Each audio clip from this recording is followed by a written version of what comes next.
Omar ibn Said was 37 years old when he was kidnapped and taken to America as a slave in the 1800s. Before I came to the Christian country, my religion was the religion of Muhammad.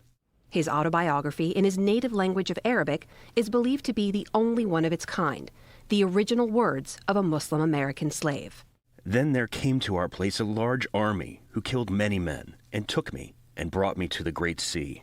His literacy and culture completely goes against, abolishes, one might say, annihilates the narrative that slaves were not capable of culture. In fact, they were persons with distinct histories, abilities, culture, and background. Ala Al-Rais has studied and translated the words of Omar ibn Said. They sold me into the hands of the Christians, who bound me and sent me on board a great ship, and we sailed upon the Great Sea a month and a half, when we came to a place called Charleston. He was wealthy, and he was highly educated, because in his autobiography he speaks about spending 25 years studying. Mary Jane Deeb is the chief of the African and Middle East Division at the Library of Congress, where Ibn Said's manuscript now lives. So there was a man who's caught at the age of 37, and shipped off to South Carolina, in a country he doesn't know, among people whose language he doesn't know. Ibn Said wrote he was sold to a, quote, small, weak, and wicked man called Johnson. After years of abuse, he fled, but was caught in North Carolina. He is then captured and brought to a jail cell, and he begins to write on the walls of his jail cell in Arabic. So that attracted attention of pretty important people, because the man who ends up buying him and releasing him from jail was the brother of the governor of North Carolina. Over time, Ibn Said converted to Christianity. In his 60s, he wrote his own story, but only in Arabic. It's written in Arabic, and so his masters could not really read it at all. They could not really influence its writing. And so it was really his exact words, unfiltered by the machinery of the editorship of masters and abolitionists, as other slave narratives were.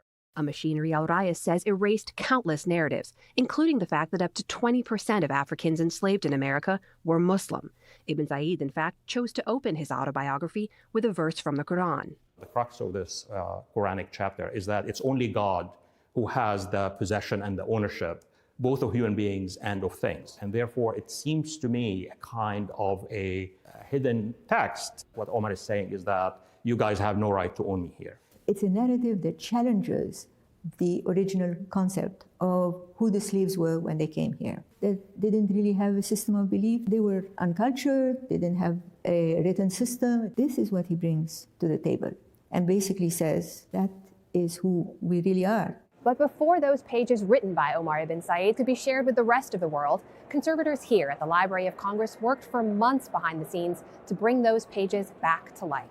We're trying to present the item as close to what it looked like at the time as possible. Sylvia Albro led the effort to rescue the nearly 200-year-old manuscript. The materials themselves, she says, tell us even more about the life of Omar ibn Said. It's actually surprising that the quality of paper for his manuscript is really pretty good. The fact that he had at his disposal good quality materials is an indication of the respect that he had as a figure, even as a slave. That respect brought Ibn Said to the attention of prominent abolitionists, missionaries, and linguists at the time, who translated his story and used it in their fight against slavery. The entire manuscript is now available online for a new generation to read Ibn Said's words for themselves.